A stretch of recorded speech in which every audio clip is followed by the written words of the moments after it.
जय हिंद एवरीवन, स्वागत है आपका हमारे channel Indian defence news Hindi में। और इस वीडियो में हम बात करने वाले हैं सैफरॉन के एक ऐसे प्रपोजल के बारे में जो अगर भारत मान लेता है तो तेजस मार्क 2 प्रोग्राम के लिए ये शायद किसी वरदान से कम ना हो। आप सब जानते हैं कि एक तरफ जहां भारत तेजस मार्क 1 की डिलीवरी का इंतजार कर रहा है, तो वहीं तेजस मार्क 2 को लेकर के जो HAL चीफ है उन्होंने एक के बाद एक जो बड़े बयान है वो दे दिए हैं। और इसी बीच सैफरॉन के एक प्रपोजल को लेकर बात सामने आई है, जहां पर द ट्रिब्यून की रिपोर्ट में कहा जा रहा है कि सैफरॉन ने भारत को एक ऐसा इंजन ऑफर कर दिया है जो हमारी F414 पर ओवर डिपेंडेंसी को ना सिर्फ एलिमिनेट कर सकता है, बल्कि वो अमेरिका जो जेट इंजन के दम पर भारत पे दबाव बनाने की कोशिश कर रहा था, भारत अब खुद उसी इंजन को लेकर अमेरिका पर दबाव बना सकता है।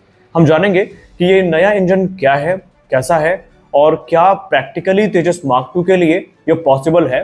क्योंकि जब हम एक नए इंजन की बात करेंगे तो आपको HAL की ही एक स्टेटमेंट याद आएगी, जहां पर HAL ने अपने ही स्टेटमेंट में कहा था कि तेजस मार्क 2 की डिजाइन को हमने जो F414 है उसके हिसाब से लॉक किया है। तो जाहिर सी बात है कि अगर हम एक नए इंजन को डिस्कस कर रहे हैं तो हमें उस फैक्टर को भी डिस्कस करना पड़ेगा। तो इस वीडियो में हम जानेंगे इस नए इंजन के बारे में, साथ ही साथ हम ये भी जानेंगे कि कुछ और जेट इंजन को ही लेकर बड़ी अपडेट्स हैं जो हमें देखने को मिली है सैफरॉन की तरफ से। तो ये वीडियो काफी इंफॉर्मेटिव होने वाली है और इसके बाद तेजस मार्क 2 को देखने का आपका जो नजरिया है वो पूरी तरीके से बदलने वाला है। तो चलिए शुरू करते हैं वीडियो। तेजस मार्क 2 इंजन एक ऐसी समस्या बनता जा रहा है भारत के लिए, जिससे भारत भी अब कैसे निकलना है इसको लेकर कहीं ना कहीं कंफ्यूज नजर आया है। क्योंकि अगर आप मुझसे पूछे कि F414 डील का करंट स्टेटस क्या है तो सही कोई भी आपको नहीं बता सकता। सब यही आपको बताएंगे कि अभी जो फाइनल नेगोशिएशन है वो शुरू हुआ है, एक डेलीगेशन भारत आने वाला है जहां पर जो ट्रांसफर ऑफ टेक्नोलॉजी का लेवल है इस पर चर्चा किया जाएगा। लेकिन इन्हीं सारे घटनाक्रमों के बीच जो कि हमें काफी डिप्रेस कर रही थी रिपोर्ट, एक बड़ी उत्साहवर्धक रिपोर्ट सामने आई है और ये रिपोर्ट है फ्रेंच एरोस्पेस जायंट सैफरॉन से। सैफरॉन ने भारत के सामने एक प्रपोजल सबमिट कर दिया है जहां पर सैफरॉन ने तेजस मार्क 2 को टारगेट करते हुए एक नया इंजन ऑफर कर दिया है। द ट्रिब्यून की रिपोर्ट की बात माने तो ये प्रपोजल ऐसे समय पर आया है जब भारत आत्मनिर्भर भारत इनिशिएटिव के अंतर्गत तेजस मार्क 2 को एक उन्नत इंजन से सुसज्जित करना चाहता है जो कि भविष्य की रिक्वायरमेंट को पूरा करने में सक्षम हो। अब इस वीडियो में आगे बढ़े, आपके मन में एक प्रश्न जरूर आया होगा कि आखिरकार अगर हम इस प्रपोजल को कंसीडर कर लेते हैं तो फिर कावेरी 2.0 का मतलब ही क्या होगा। हम उस पर भी चर्चा करेंगे। देखिए, सैफरॉन ने जो हाल ही में प्रपोजल सामने रखा है उसको लेकर ये माना जा रहा है कि ये किसी और इंजन का नहीं बल्कि संभावित है कि ये M88 T-Rex का प्रपोजल हो सकता है, क्योंकि सैफरॉन के पास ऐसा कोई भी दूसरा इंजन नहीं है जिसको वो ऑफर कर दे और वो इंजन तेजस मार्क 2 की रिक्वायरमेंट को पूरा कर सके। तो जाहिर सी बात है हम ये मान के चलते हैं कि M88 T-Rex जो कि M88 का ही इवोल्यूशन है, यही भारत के समक्ष ऑफर किया गया होगा, क्योंकि यही राफेल F5 स्टैंडर्ड में हमें देखने को मिलने वाला है। अब यहाँ पर जो प्रमुख चीजें सामने आई हैं तेजस मार्क 2 को लेकर के वो ये है कि अगर M88 T-Rex ऑफर किया गया है तो क्या ये तेजस मार्क 2 के साथ कंपैटिबल होगा। थ्रस्ट के बारे में तो हम बात ही नहीं कर रहे हैं, क्योंकि थ्रस्ट ऑलरेडी इसका 105 किलो न्यूटन तक क्लेम किया गया है, जिसका सीधा मतलब ये है कि M88 और F414 दोनों की तुलना में ये इंजन पूरी तरीके से पावरफुल तो है। अब यहाँ पर क्योंकि तेजस मार्क 2 के लिए F414 सिलेक्ट किया गया है और प्रीवियसली रिपोर्ट ये कहती थी कि तेजस मार्क 2 को F414 के डायमेंशन के हिसाब से ही डिजाइन किया गया है, तो ऐसे में सवाल ये उठता है कि क्या अगर हम M88 T-Rex को सिलेक्ट करते हैं तो क्या ये कंपैटिबिलिटी रखेगा। देखिए, बदलाव तो करने पड़ेंगे, इसमें हमें कोई संदेह नहीं होना चाहिए। इसके चलते 2 से 3 वर्ष की डिले भी हो सकती है। कुछ रिपोर्ट ये कहती थी कि तेजस मार्क 2 का पूरा रूप रंग ही बदलना पड़ेगा, उस पर तो हम टिप्पणी नहीं करेंगे। लेकिन क्योंकि फ्रांस ये खुद कहता है कि डायमेंशन वाइज ये पूरी तरीके से F414 जैसे ही हैं, तो ऐसे में हो सकता है कि हमें बहुत मेजर मॉडिफिकेशन ना करनी पड़े। लेकिन अभी यहाँ पर हमें यह ध्यान रखना होगा कि ये प्रपोजल सिर्फ हमें मिला है, अभी हमने डील फाइनलाइज नहीं करी है। अभी अलग अलग जो पहलू हैं इनको लेकर चर्चाएं होंगी। M88 T-Rex की कैपेबिलिटी की बात करें तो ये काफ़ी कैपेबल इंजन होने वाले हैं जो कि काफ़ी मॉडर्न टेक्नोलॉजी को होस्ट करेंगे। यह proposal basically defence research and development organisation और HAL के सामने रखा गया है, जहां पर अब जो कॉम्प्रिहेंसिव एनालिसिस है वो किया जाएगा और एनालिसिस के बाद ये डिसाइड होगा कि इसकी कंपैटिबिलिटी कैसी है।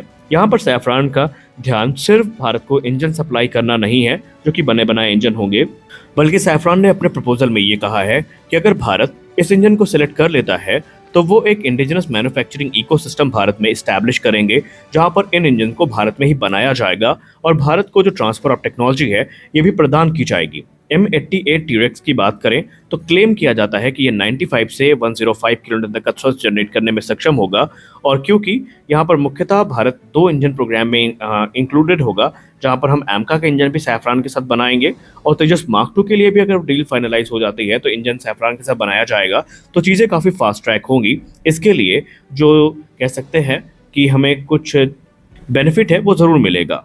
सैफरान के वैज्ञानिक तो काफ़ी कॉन्फिडेंट हैं। एक तरफ जहां भारत में डिबेट हो रही है कि तेजस मार्क 2 में ये इंजन लग सकता है या नहीं, तो वहीं सैफरान तो पूरी तरीके से कॉन्फिडेंट है। सैफरान ने तो M88-4 को लेकर के भी यही कहा था कि ये जो इंजन है ये प्लग एंड प्ले सोल्यूशन के साथ आएगा, और यही चीज़ M88 T-Rex के साथ है। सैफरान कॉन्फिडेंट है कि M88 T-Rex dimension wise same F414 जैसा ही है, यानी कि प्लग एंड प्ले गेम होने वाला है, और उसमें कोई मेजर मॉडिफिकेशन की या चेंजेस की ज़रूरत नहीं पड़ेगी एयरफ्रेम में। लेकिन अगर हुई भी तो वो मॉडिफिकेशन काफ़ी माइनर होंगे, काफ़ी छोटे होंगे। इसका दावा भी सैफरान की तरफ से किया गया है। हालांकि यहाँ पर अब बात करें तो यहाँ पर comprehensive transfer of technology package भी है भारत के पास, तो कुल मिलाकर के हम ये कह सकते हैं कि ये प्रस्ताव भारत के लिए अट्रैक्टिव तो है। अब भारत इस पर क्या निर्णय लेता है ये तो भविष्य में ही पता चलेगा। और M88 T-Rex की जहाँ तक बात रही तो इसे पहली बार पेरिस एयर शो में 2025 यानी इसी वर्ष अनवील किया गया था, और ये मुख्यतः राफेल F5 स्टैंडर्ड के लिए है, और इसमें हमें 20 से 25% का इंक्रीज थ्रस्ट देखने को मिलने वाला है। रक्षा मामले के जानकार लोगों का ये कहना है कि M88 T-Rex भारत के लिए एक सिग्निफिकेंट अपग्रेड लेकर आएगा, क्योंकि इसमें जो लो प्रेशर कंप्रेशर है वो काफ़ी इम्प्रूव्ड है। इसके अलावा जो इसमें ग्रेटर एयर फ्लो है वो हमें देखने को मिलता है। नए मटेरियल्स का यूज़ हुआ है, नए कूलिंग सर्किट्स का यूज़ हुआ है। इसके अलावा हाई प्रेशर टर्बाइन अपग्रेड हुई है। इसके अलावा इसमें जो नोजल्स हैं इनको बेटर एरोडायनेमिक्स के लिए ऑप्टिमाइज किया गया है, और इसमें जो मॉडर्न मटेरियल्स हैं वो यूज़ किए गए हैं। साइज कॉम्पैक्ट है, और इसके अलावा फ्यूल एफिशिएंसी और कॉस्ट इफेक्टिवनेस भी हमारे लिए एक प्रमुख मुद्दा हो सकता है डिस्कशन के लिए, और इसीलिए माना जा रहा है कि इस समय भारत के सामने एक बड़ी अपॉर्चुनिटी है एक नए इंजन की तरफ देखने की। क्योंकि आप सबको पता है कि अमेरिका आज नहीं तो कल इंजन को आधार बनाकर भारत पर दबाव बनाने का प्रयास जरूर करेगा, और अगर भारत उन दबावों को काटना चाहता है तो फिर ये इंजन भारत के लिए एक आदर्श ऑप्शन हो सकता है। क्योंकि लोग ये मानते हैं कि F414 भी बुरा नहीं है, लेकिन ये काफ़ी पुराना इंजन है जो कि F-18 हॉर्नेट और सुपर हॉर्नेट को भी पावर कर चुका है, और ऐसे में भारत को एक नया इंजन चाहिए जो कि फ्यूचर की नीड्स को ध्यान में रखकर खुद को रेडी रख सके, और ऐसे में सैफरान का ये प्रपोजल भारत के लिए उचित हो सकता है। तो देखते हैं कि भारत का रक्षा मंत्रालय या DRDO इस पर क्या निर्णय लेते हैं। हालांकि ये एक लेंदी प्रोसेस होगा। अगर ये डील फाइनलाइज हो भी जाती है तो हम ये उम्मीद ना करें तो ज़्यादा सही होगा कि ये इंजन हमें 2 से 3 साल में मिल जाएंगे, क्योंकि अभी M88 T-Rex खुद अंडर डेवलपमेंट है। अभी इसकी टेस्टिंग होनी बाकी है। माना जा रहा है कि 2030 के दशक तक ये हमें देखने को मिलेगा। एक हद तक ये थोड़ा प्रैक्टिकल भी है, क्योंकि तेजस मार्क 2 खुद 2030 के दशक में ही भारतीय वायुसेना को ज्वाइन करेगा। तो हम तो यही आशा करते हैं कि DRDO इसका डिटेल्ड इवैल्यूएशन करे, और जो रिपोर्ट है उसके आधार पर निर्णय ले, और ये निर्णय अगर हमारे पक्ष में होता है तो निस्संदेह फिर हमें बिना किसी दबाव के ये निर्णय लेना चाहिए। आप इसके बारे में क्या सोचते हैं कमेंट सेक्शन में जरूर बताएं। मिलते हैं अगले वीडियो में, तब तक के लिए जय हिंद।